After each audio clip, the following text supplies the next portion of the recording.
What a pussy. What a baby.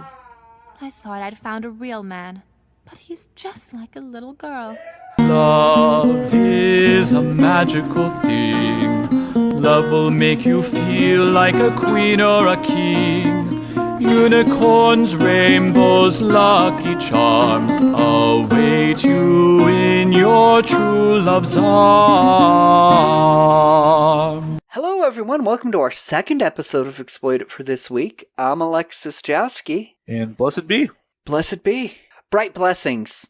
Yes, bright blessings. Merry meet. I'm Kevin Daly. Yep, and this week, for Valentine's Day, we're talking about The Love Witch, 2016, directed by Anna Biller.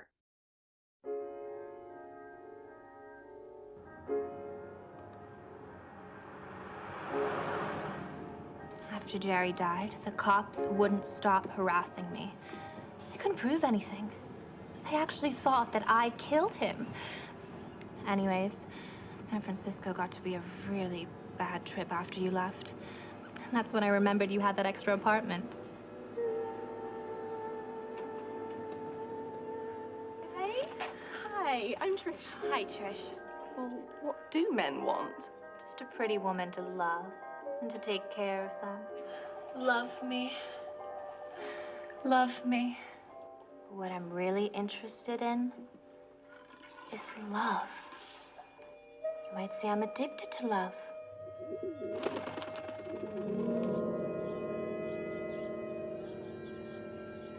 You want to take a girl up there now?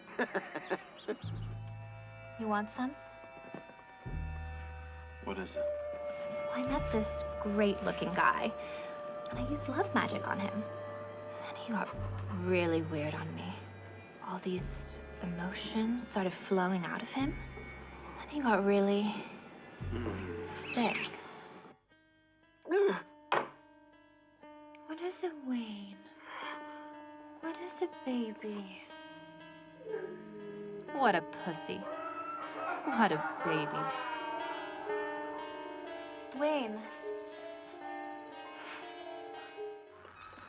Witchcraft is just a way of concentrating energy. You can only work with what's already there.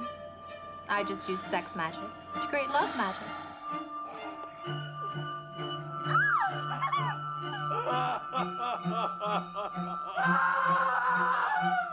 Sometimes it's almost scary how strong the love gets. And sex magic, of course.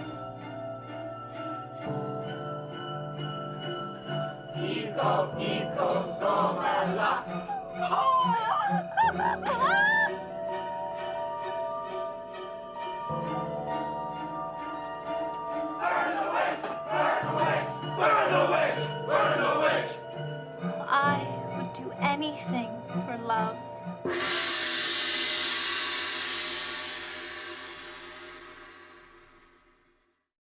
So, would you believe that she is a feminist filmmaker? You don't say. Yes, exploring feminist themes and the female gaze in cinema. You don't say. I never would have guessed watching this film. Oh, this film is very feminist. Yes, it is. In a good way. No, yeah, it is. And, yeah, she's only made a couple movies, though. She did like this. She did another movie in 2007 called Viva. She has a film in production now called The Face of Horror. And she wrote a novel in 2021 called Bluebeard's Castle, which, if you're going to talk about feminism in history, Bluebeard is a pretty good archetype to go with. Yeah. So we are starring Samantha Robinson as Elaine Parks, the Love Witch. Who is stunning. Oh, by the she's way. amazing. Just gorgeous. She's in Once Upon a Time in Hollywood as well as Abigail Folger. She's in the movie from 2018 called Cam, where she plays Princess_X, which that's a movie we should look at. That's a very interesting movie about cam girls. It does sound like something we should cover at some point. If you couldn't tell from the fact that there's a character named Princess_X. Right. And the movie's called Cam. Yeah. But so before we get into this movie, because we got a lot to unpack, let's just go through real quick here. You can find more of our episodes at exploititpodcast.com. Follow us on Spotify, Apple, wherever you listen to your podcasts. You know, leave us a like, a rating, a love potion emoji. A pentagram emoji. A pentagram works too. There's some other things in the movie that I could reference that I'm not going to say here. Follow us on Instagram at Exploit It Podcast or on Twitter at Podcast Exploit, or you can join our Exploit It Discord, which the link is on the website. And yeah, let's get into this movie. Yeah, there's a lot going on here. So it's from a company called Oscilloscope Laboratories, which is a very interesting film company worth looking into. Lots of like fascinating indie films and documentaries that are way too highbrow for this show. I would say this movie also might be too highbrow for this show, but at least it's tangentially close enough that we can get away with this. Yeah, this one's pretty damn highbrow. But it's just, we go right into this absolutely 60s look. They nail this look, and it's beautiful. If you had told me it was made in the whatever 60s or 70s, I would have been fooled until the modern BMW shows up, which I'm sure that's symbolic of something, but I don't know. I was thrown out at the end. I didn't even catch the BMW, but there's a scene at the end where somebody uses an iPhone. Right. But yeah, everything here, the looks, the costume, everything is so 60s. She's in her red convertible Mustang, smoking a cigarette. Rear projection going along the PCH in Northern California. Yep, beautiful. If you've ever driven on PCH at all, but especially up in the Bay Area, it is a sight to behold. Yep, and this is Elaine Parks telling us in voiceover that she is starting a new life up here where it's quiet and clean among the redwoods. And she is fascinating. Heavy eye makeup, but that looks great. Yeah, it's like what ancient Egyptians probably wore. It probably, and she has these gigantic eyelashes. This turquoise, and she's just like she's captivating. Absolutely captivating. Yeah, and so we get to see her ex-husband Jerry in flashback die. He drank some poison and died. Yep.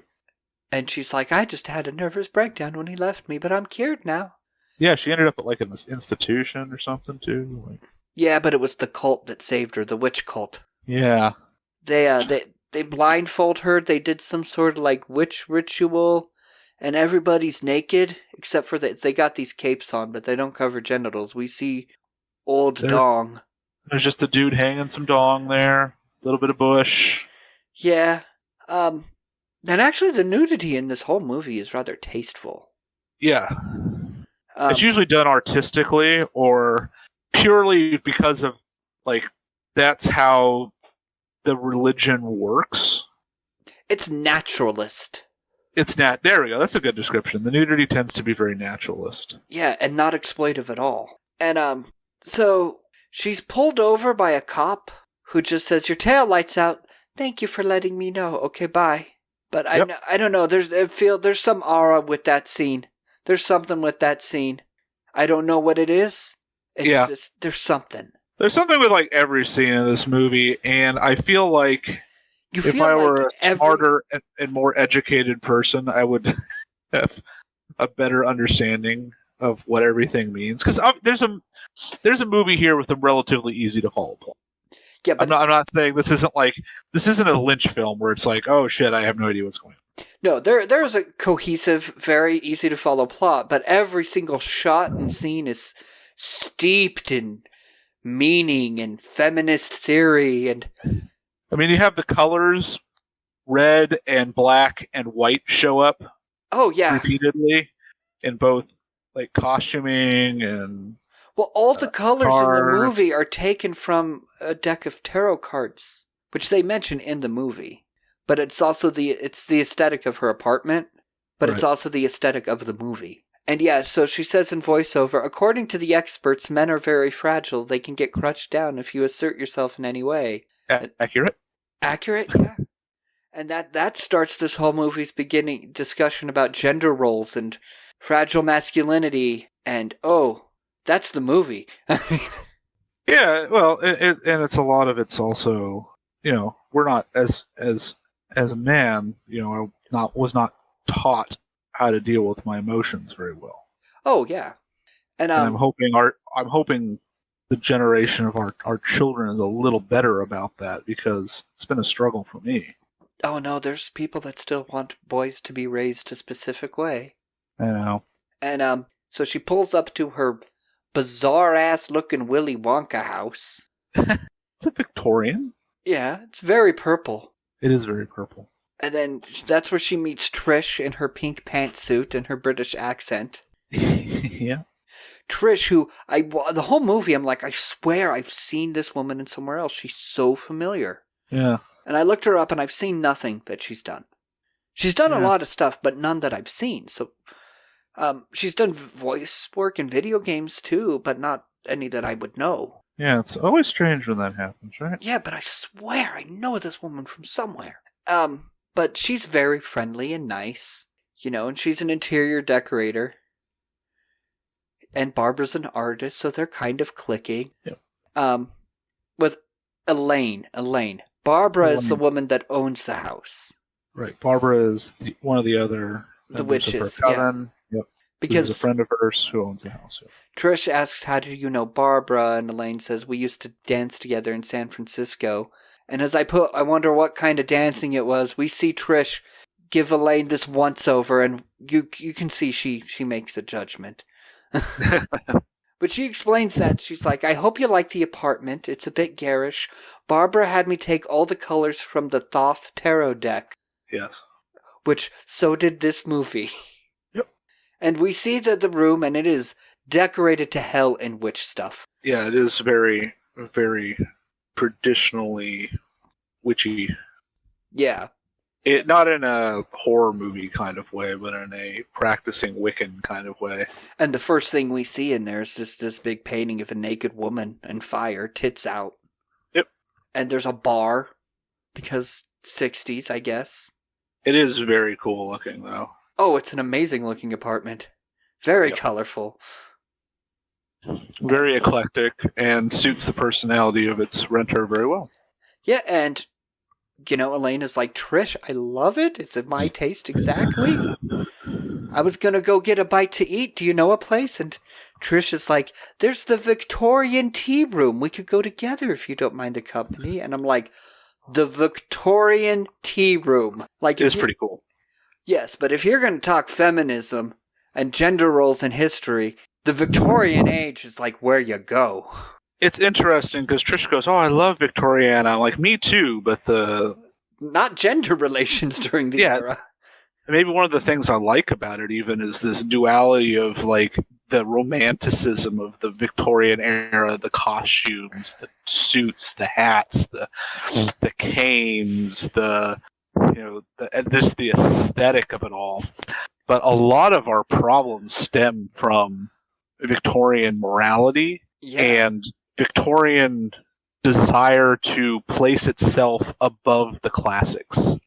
And so a lot of our false history comes from Victorians trying to denigrate the past to place themselves on a moral pedestal above our ancestors. Oh, it's also the era of colonialism? Yeah, to be fair, colonialism had been going on for about 300 years, but this is like the peak. Yeah. Massive empires from multiple countries spanning the globe.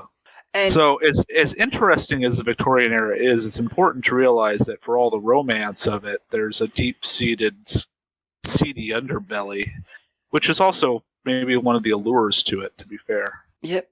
And so we get to see the Victorian tea room, and it is just the pinkest place in the world. Yep. The most classically feminine, or modern traditional feminine. Obviously, pink has its origins, was mostly a male color for a very long time. Everyone and everything is pink, except for the waitstaff, which are wearing black and white French maid outfits. And the harpist, who's some sort of fairy, I guess. Yeah, she's wearing white and she's playing a harp. Elaine's like, "What a lovely room." And that's where we get the line of, "Yes, I love Victoriana." It's interesting because Trish is a feminist. Trish is, and Elaine is very, she believes, like, I like being a fairy princess in a fairy tale. She's into the infantilization of women. Yes. The Victorian era gender shit. Right. As a result of her relationships. Yeah. Both familial and romantic. You know, and she later. says that, like, we may be grown women, but underneath we're all just little girls. And, you know, her idea of a fairy princess is being paired with shots of her being wooed by the late Jerry on horseback. Yep. And dreaming about being carried off by a prince on a white horse. Yeah, the white horse is a theme throughout the movie. And she's like, but I've been studying men. I've been studying parapsychology. I think I know how to provide a man with what he wants. And she mentions, yeah, I'm a witch. You know, the day Jerry left me, I was reborn as a witch. She's a born again pagan. Born again pagan, I like that. And she goes, men are like children. They're very easy to please as long as we give them what they want. And I'm like, she's out of line, but she's right. She's right, but it doesn't mean we should be doing this. Yeah. Both with children and with men. Yeah, that's how things are, but that doesn't mean that's how they should be. And the harp lady sings this song about, like, I dreamed of a fairy lady in a strange land. It's out of nowhere, harp lady is just tra-la-la-la-dee-da. Yep. I dreamed of a fairy lady in a strange land. She captured the hearts of all the boys and men. She wore a gown of pink and purple roses. It was so tra-la-la and so la-di-da. Where were we? Men. And then Trisha finally asks, what do men want? And Elaine answers, just a pretty woman to love and take care of them and to make them feel like a man and to give them total freedom to do whatever they want to do or be. Like, to be fair, that's everybody, though, right? I mean, yeah. Trish makes the point of, like, well, what about our needs? You know? Yeah. How are we going to be equals if all we do is just cater to them? And she's like, we're not. All we do, giving men sex is a way of unlocking their love potential. Yeah, because Elaine is obsessed with finding, like, perfect love. Yeah. And again, a lot of that comes with how she's been treated by men in the past. Again, both, not just her romantic partners, but also her father, as we discover. Even the men in her witch coven. Yes. What do men want? Trish brings up, she's like, you sound like you've been brainwashed by the patriarchy. Your whole self-worth is wrapped up in pleasing a man. And Elaine's like, yes, it is, and it should be. Trish is like, I've had sex with men to get what I want, but it's not right, you know? She goes, if I gave Richard sex every time he wanted it, I would be a wreck. And Elaine goes, oh, poor Richard. She's like, you have to give a man his fantasy, Trish. What? You're withholding sex from your man?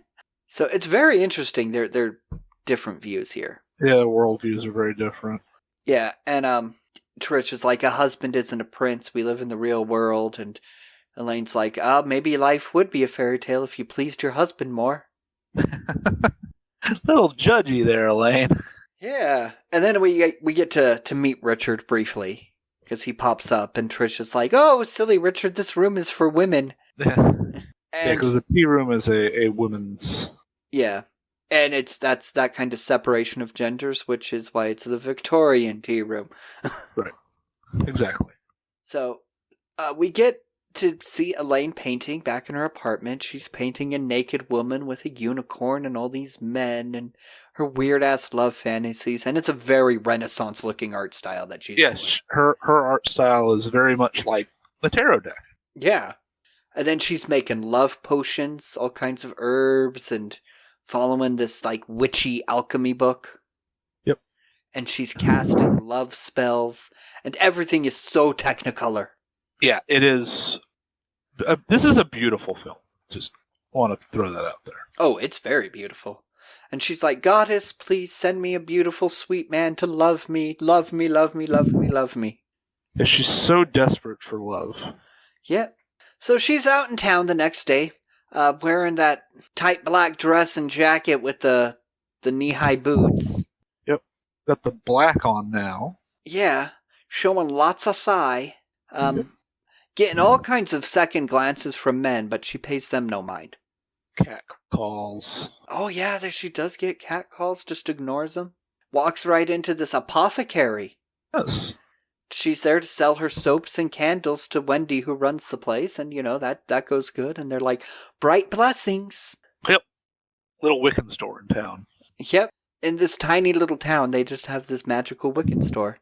Now, apparently this town is very friendly to, or has at least a working relationship with the local covens. It's witch tolerant. Yes, it's witch tolerant. So she talks, she goes across the street to this park, sits down and eats a sandwich. And she's like, I use my witch powers to get what I want. And what she wants is apparently this college professor. Who, when I saw it, my note is like, who is this college professor looking dude? And then it turns out he is literally a college professor. Yep. Nailed it. Yeah.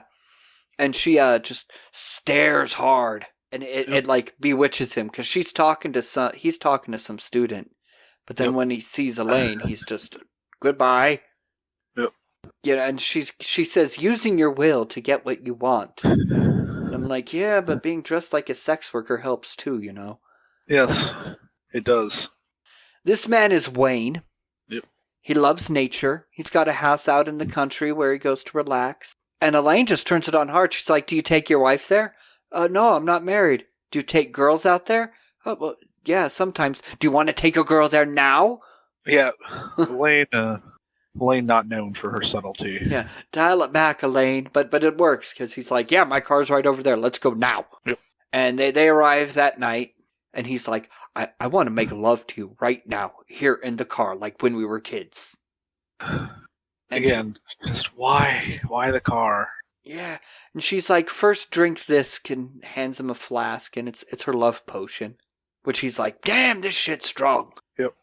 And they go inside, and she makes the dinner while he makes the fire. Yep. And she serves this beautiful looking dinner with steak and broccoli and wine. The steaks are very phallic, which I'm sure is intentional. Yes. Also men being meat eaters. Right. And we get to learn about that he's the college professor. He teaches English and French lit with a focus on the 18th century. And they talk about being a libertine with Fanny Hill and things like that. And, the period of literature he studies that was a very common theme. Yes. In literature of that era and those regions. And so then he starts feeling, he's like, oh, I'm kind of dizzy. What was in that drink you gave me? And she's like, oh, organic berries, vodka, hallucinogenic herbs. This is really nice, isn't it? I like to come up here a lot at the end of the semester to unwind. Are you a teacher? Yeah. I teach at the university. Oh. What do you teach? English and French literature, with a focus on the 18th century. So you must be quite a libertine. A libertine? Why would you say that? Oh, all of the dangerous liaisons and Fanny Hill stuff. Not to mention Casanova. Well, there were a lot of books written in the 18th century. Well, is it true? Are you a libertine? Yes, I am. I love women. Does that bother you? On the contrary.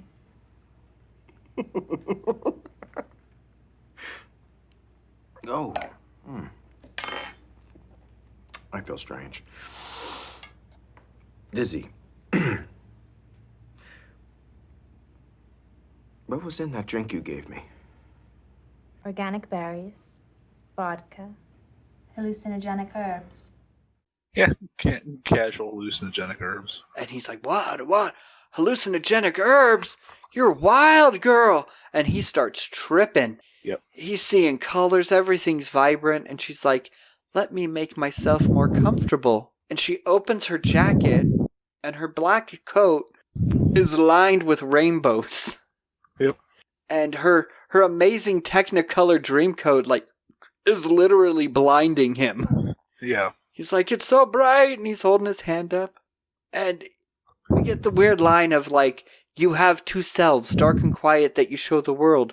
But who do you give this to, the rainbow? And she goes, I give the rainbow to you. And so he is just so excited. She does this whole strip thing for him. And then she's like, you can make love to me now. And that's exactly what they do. They go to the bedroom and they make psychedelic love. Yep. But then after the love making, shit gets real. Yep.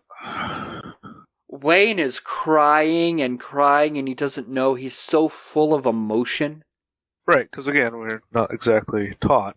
Yeah, men aren't taught that, and she's unlocked that. Right. Also, probably some come down from the hallucinogenics. To be completely. And he's like, I don't know, I've never been in love before. I mean, I meet these women, and they're either beautiful and stupid or smart and ugly. I don't know what to do. I'm having a lot of emotions right now. He is lamenting the fact that he is not attracted to the women he should be attracted to. Yeah. Which that makes sense. I've met other people like that in the past. I have a friend, again, I'm not going to name names, who has the same issue. And he starts to believe he's sick. He's like, Elaine, I'm sick. And she's like, it's all right. It's all right. What a pussy. What a baby. I thought I'd found a real man, but he's just like a little girl. No one was ever there for me when I was crying my heart out. No one ever comforted me. No one. She goes out to the living room for a cigarette, and he's just crying. And he's like, Elaine, where are you? Elaine, I love you. Sobbing and screaming. And she goes, what a pussy. She's like, I'm like, you try. I thought this is what you wanted. Yeah, she's like, I thought I'd found a real man, but he's just a little girl. And she brings up her trauma here. Like, no one was there for me when I was crying my heart out. No one was comforting me. I'm like, oh, are you starting to see Trisha's point of view that your needs are important too, Elaine? Yep. So she wakes up the next morning on his couch. She didn't spend the night in bed with crybaby Wayne. Spot of blood on the couch, so she gets up and goes and puts a tampon in. Yep. Yes. And she brings Wayne breakfast in bed, and this dude is a mess. He is fucked up. He is shaking. He can't keep his hands off Elaine, and he's like, I had horrible dreams. You left me. You love me, right? I know you love me. She's like, yes, I love you very much. I'll never leave you. I gotta go use the bathroom real quick. And I guess he believes that she left because he just had a heart attack and died. Yep. Again, it might be the drugs. Yeah. I like to think he died of love, though. Well, I mean, that's kind of the theme of the movie to some degree. He could not handle Elaine being in another room. Right. And it killed him.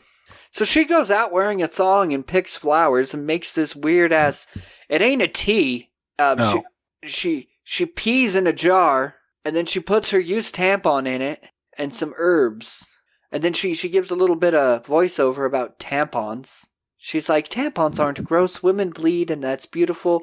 Do you know that most men have never seen a used tampon? And I thought about that for a moment, and I'm like, yeah, I don't think I have. So then she buries Wayne with her Technicolor Dreamcoat and her tampon piss bucket, whatever you want to call it. It's quite a concoction she made there. Yeah. And she's like, I give the rainbow to you, Wayne, and she burns it all. And then she steals his car. Drives right back to town, and she paints weird-ass naked Renaissance art again, while harpsichord music plays. Yep. Trish comes by to visit, and Elaine's like, oh, Trish, I've made tea and cake. And she's like, well, I'm saying goodbye. I'm going to Dallas for a furniture convention. What color is the Elaine wearing in this scene? I cannot remember. I can't remember either. Because I feel like the color she's wearing kind of reflects her state of, being. Huh. Well, I know that... you'll notice she wears a lot of white when she's in the relationship at the end of the movie. Yes. Where she feels like her fairy tale princess, that purity is returned. But she wears black in other parts of the movie, so I'm thinking the colors of the clothes must be symbolic of, her state of being. They must be, yeah. Well, I know she brightens up when she hears that Richard is not going with Trish. Right, because she either she both, I think, wants to just fuck Richard, but also feels like he needs somebody to tend to his needs. Now we have a burlesque. Yep. And it's just literally a burlesque. There's women dancing, and then they have pasties. It's very 60s. It's proto strip club. Right.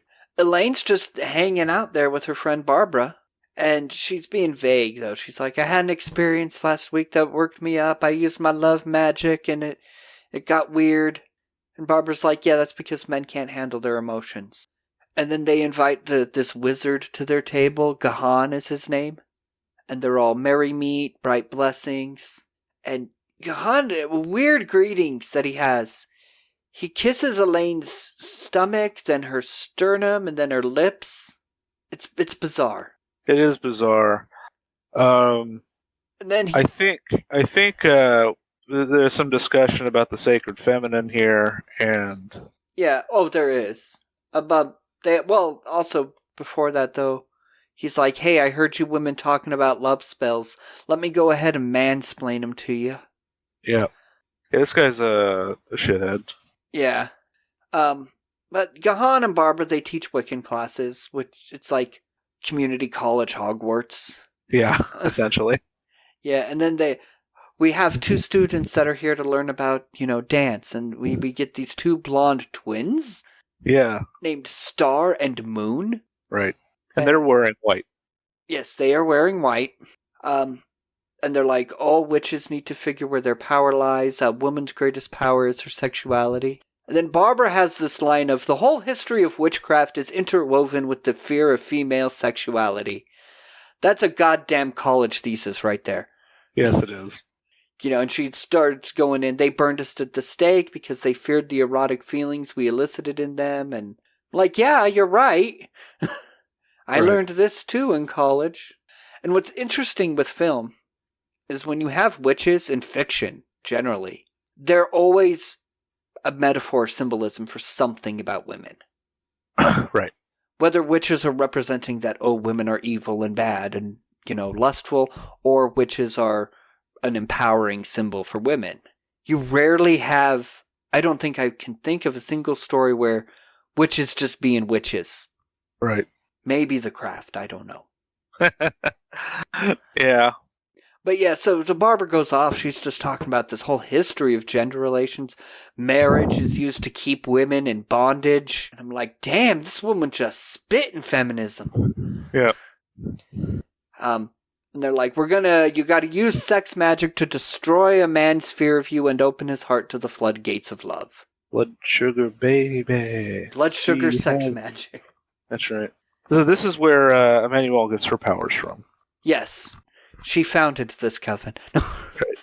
But, so at home, Elaine has framed photographs of former lovers, and we get to hear Jerry in voiceover, and we learned that, what a piece of shit Jerry actually was. Yeah, and her dad, too. Oh, yeah. Because talking about how fat she is. You're so fat, you need to lose weight. And then Jerry is like, I love you, Elaine, but you need to be more careful. Dinner was late 3 times this week, and this house is a total pigsty. Yeah, it's pretty heinous. And she has flashbacks, and she starts masturbating to her memories of the witch initiation. Yep. And everything is about perfect love and perfect trust. Which that's what Elaine is aspiring to find. Right. Except these things don't actually exist. No, they do not. But now we get to meet police officer Griff Meadows in the police station, and there is a female officer that works there greeting him. Being a female police officer, her job is, of course, to make coffee and flatter the male staff. That would apparently be the case, yes. Because she's like, hello, Sergeant Meadows, I made the coffee just the way you like it. Would you like to have dinner tonight?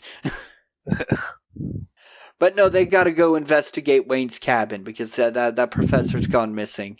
Yeah, his student shows up, the one he was talking to. Yeah. He goes, hey, we haven't seen him in a while. So, Sergeant Meadows and, this other officer, they go out there. And they act like it's worse than it is. Yeah. They like go in and they're like, "Oh my god, it smells terrible." Well, 2 little plates of half-eaten steak are rotten, yeah, but they act like they've walked into a mass grave. Yeah. It's a bit of an exaggeration. It's like, you guys have been on the force a while?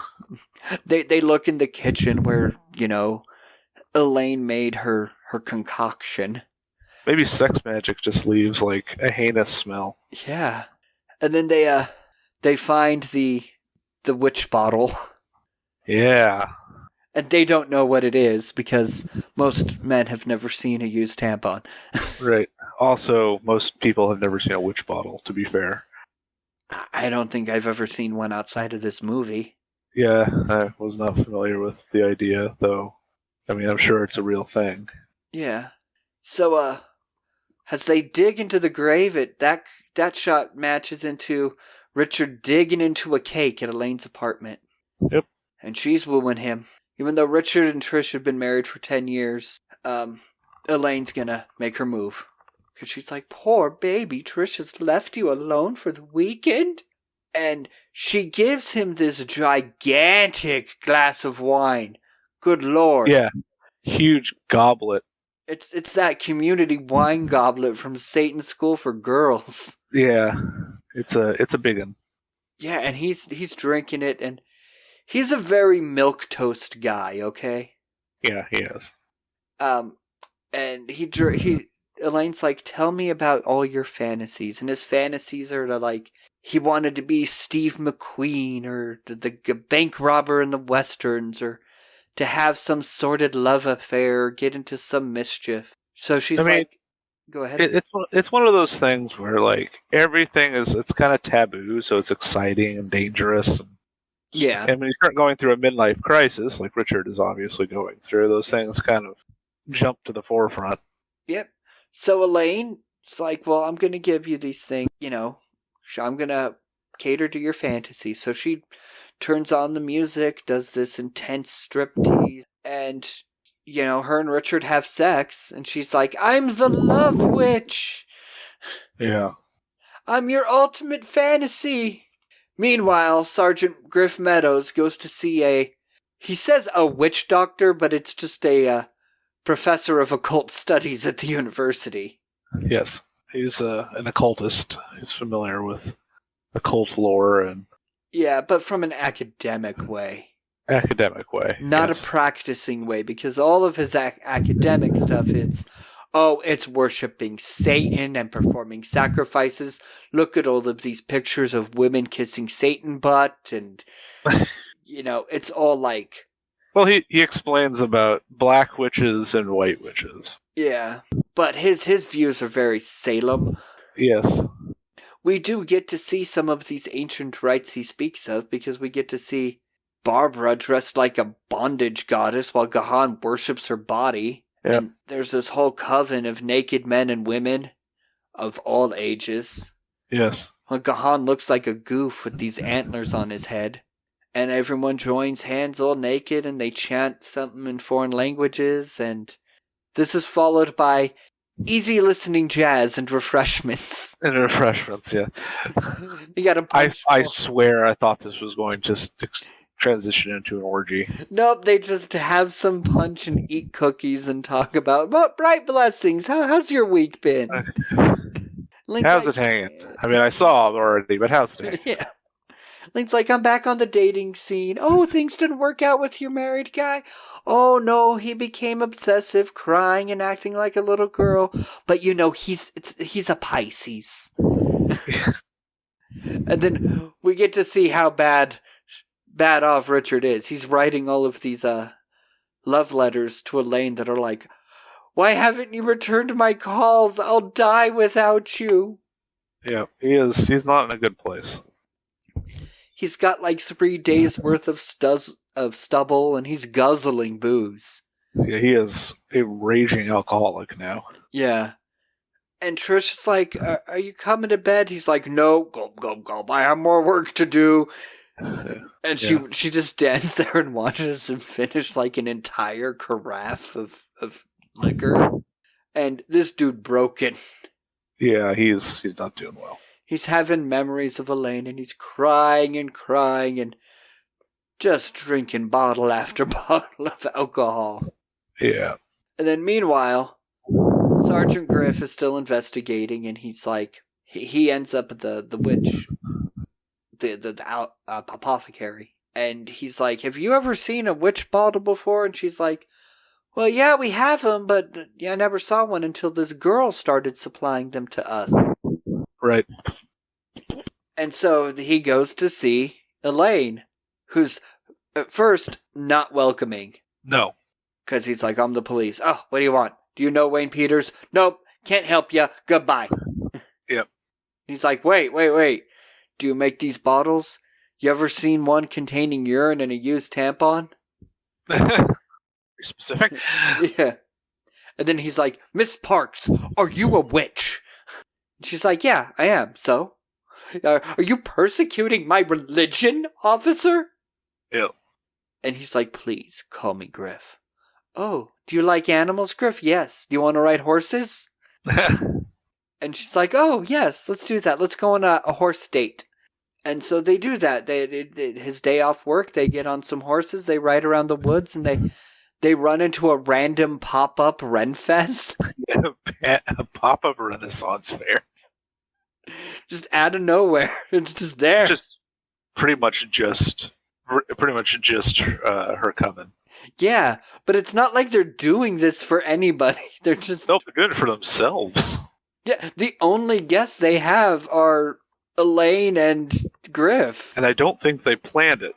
I think they just decided to, like, hey, let's throw a little Renaissance fair. Yeah, but they're all in costume. And, you got Gahan and Barbara are like the king and queen of the festival. And they host a duel between two knights and like, "Aha, you win the Green Maiden." And they're like, "We are the good people of the Renaissance, celebrating the summer solstice." And the jester sees that, like, Griff and Elaine are a couple. Yeah. And is like, "Oh, people in love, let's make a mock wedding." And then we get this fucking song. It's a banger. Love is a magical thing. Love will make you feel like a queen or a king. Unicorns, rainbows, lucky charms await you in your true love's arms. Love is a magical thing, mystical, physical, alchemical. We're pretending to be in love today, but pretending is also real. Oh yeah, this love is a magical thing. Unicorns, rainbows, lucky charms. It's a prophetic song, though. It's a bop, though. Yeah, it's love is, it's, whatever it is. This is something about being fake, but also being, sometimes the fake is real. Yeah, we're pretending to be in love, but pretending is real. It's real. Yep. And when love fades, it takes everything with it or something. Yeah. Love is a magical thing. Lucky lovers made in the spring. We sip from goblets full of joy. But when love dies, all life it does destroy. And everyone has happy laughter, and we have the whole mock wedding. And as they're having their refreshments, their overpriced turkey legs. That's right. Overpriced turkey legs. Oh, turkey legs and a $10 soda. Man, it's probably more than that now, huh? Oh, probably. I haven't been to a Renfest in a good 10 years. I'm going to try to get out there this year. I think it's like a little less than 3 months, I think. I always wonder about the people that perform the Renfest circuit. Yeah, they do a circuit. I'm like, this is your whole act. I'm like, your act can't exist anywhere but Renfest. Right. And they go from Renfest to Renfest, like ours down here in Southern California in Irwindale is in late April through end of May. right before Memorial Day, and I don't know if the one in Colorado Larkspur is still in like July. Yeah, it's July into August. So I mean, you could just roll right into that pretty much. Yeah, there's probably one in between, but like, and there's probably places that have their Renfest in like February or January. Yep. There's definitely some place that does theirs around Christmas. You could do a hell of a lot with Christmas at a Renaissance fair. Yeah. So these people just travel. Wow, what a life. Definitely different. Yeah. Huzzah for them. Huzzah for them.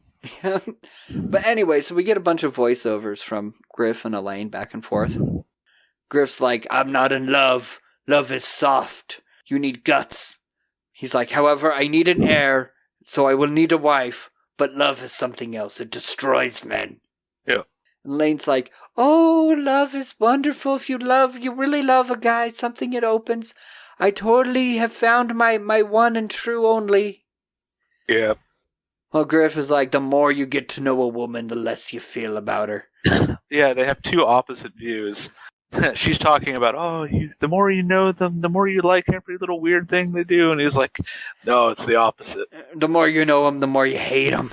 I'm like, yeah, this is not going to work out. Yeah, and she's like, you love him more and you have to give him all of the love. And Griff's like, when she tries to love you, you feel like you're suffocating and drowning in estrogen.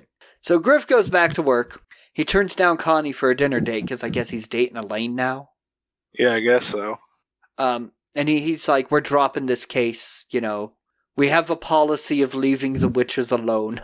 Yeah, so apparently this town has a tenuous peace with them and doesn't want to stir the pot. Like what?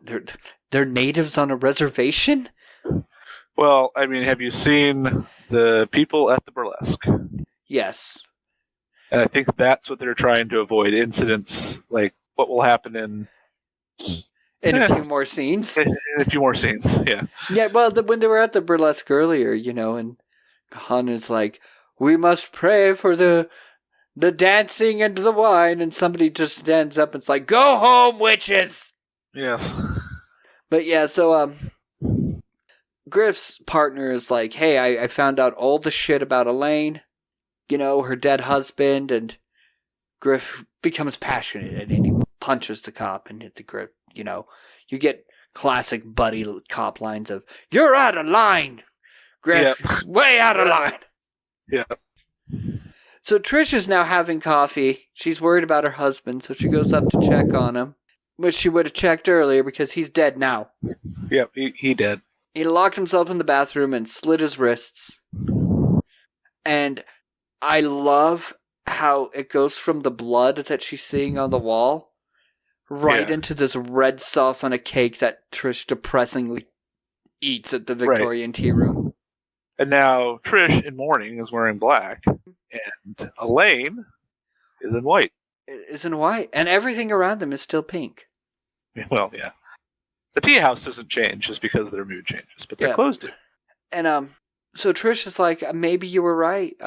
Maybe I should have given him his fantasy. If I'd pleased him more, this wouldn't have happened. And Elaine's like, of course. Trish is like, however, whenever I find out this woman that slept with him, that destroyed him, I'm gonna rip her to pieces. And, they chat, and then Elaine leaves, but she accidentally leaves, like, a ring. Yep. And so Trish is like, oh, God, she left her ring. Hold on. Whips out her fucking cell phone. That caught me so off guard.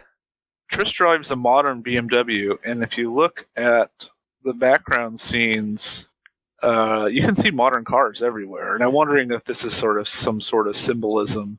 Yeah, well, I can understand in the background of the outdoor scenes because it's hard to hide the rest of the world when you're making a period film.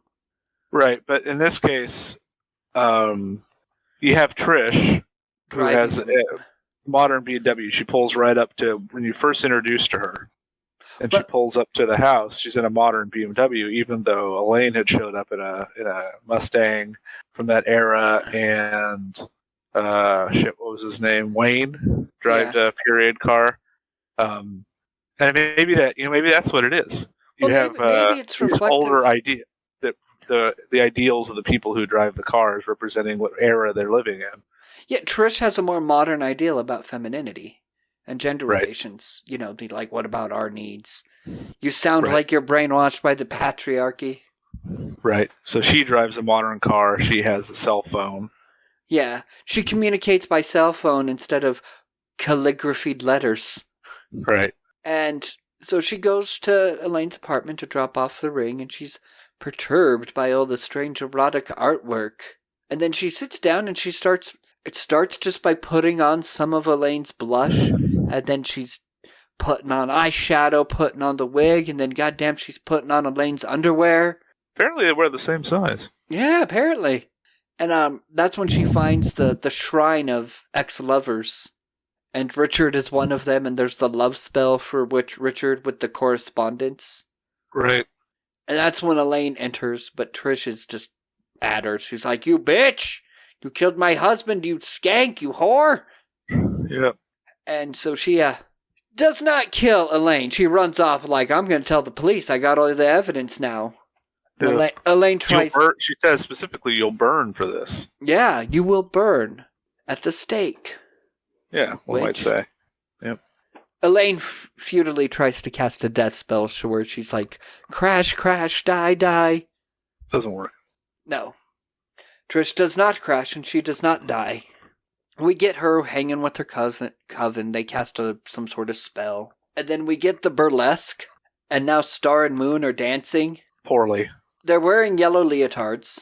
Yeah, they are dancing poorly. And even the people at the burlesque are like, "We gave these witch girls a job, but I don't know."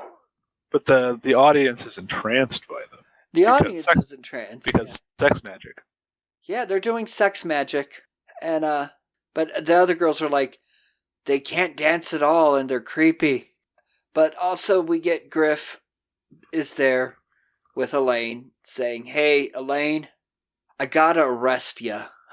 But here's where things get weird about time, because he does say the DNA came back from the lab. So this is set in the modern era.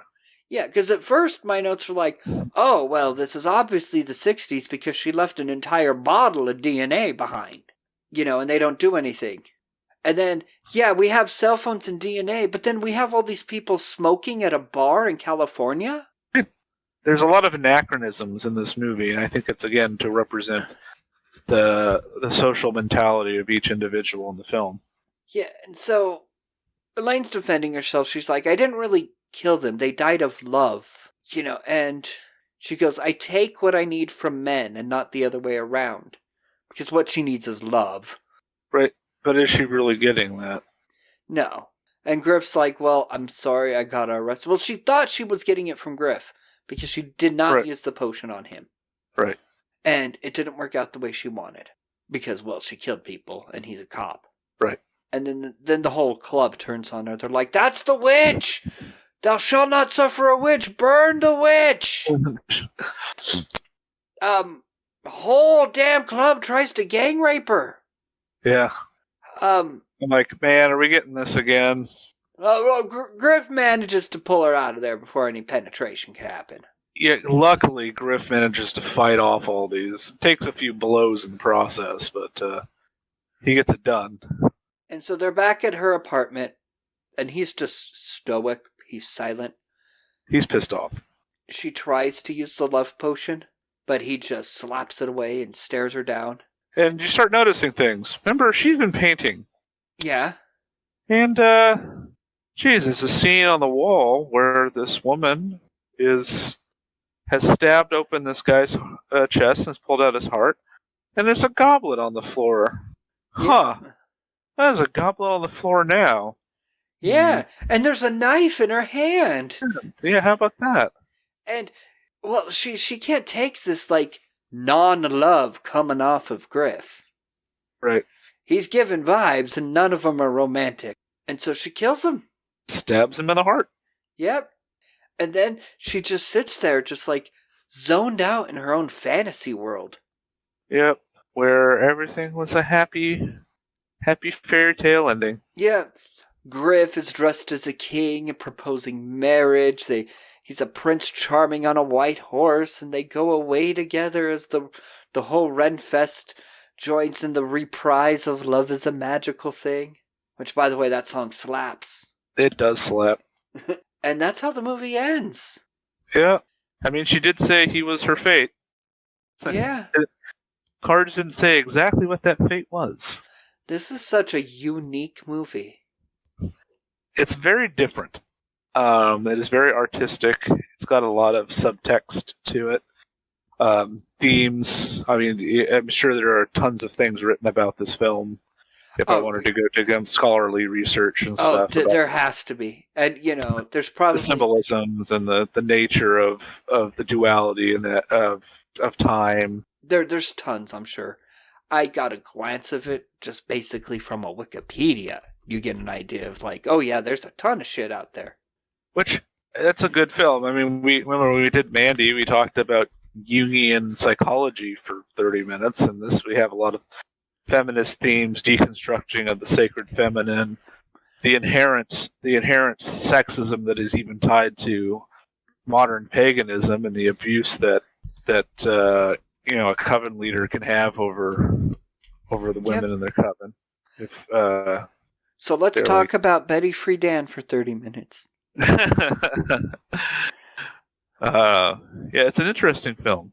I liked it a lot. It's beautiful. It's very intelligent. It's well acted, and it's very interesting.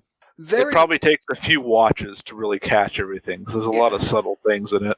It's a beautiful movie. Totally. This is the finest coffee. I mean, I'm trying to come up with the way to say it. This is what they serve at the Victorian Tea Room. This is the finest of rich teas. Yes. In the Victorian Tea Room. Yes. Where it's not just the tea, it's like you got the environment. All right, this comes with the whole environment. Yeah, this is an art film, and it just happens to be an homage to 60s witch films as well, using that genre as a way to deconstruct the problematic themes that have accompanied witches as a medium over the course of both cinema and literature. Yeah, but absolutely beautiful movie. It's worth watching. It is 2 hours long. I was not expecting the length because usually we watch films, but it is very good. It utilizes those straight up 2 hours. It is exactly 120 minutes. It utilizes those 2 hours well. I didn't feel like there was any filler in it really, and so I think it's definitely a worthy watch. And it's on Tubi. So on Tubi, it's free. Highly recommend if you're in the mood for thinking a bit about some things. Yeah, while enjoying a very well, beautifully shot witch movie. But next week we get to turn our brains off for some kaiju. Big monster smash face. Yeah. And we're going to do Mothra. Not Godzilla this time. We're doing his girlfriend Mothra. Love Mothra. Yeah. She the best. She's best girl. Mothra's best girl. And then we'll be doing another monster movie. Another kaiju. But we will talk to you then. Yeah. Good night, everybody. Good night. Love is a magical thing. Love will make you feel like a queen or a king. Unicorns, rainbows, lucky charms await you in your true love's arms.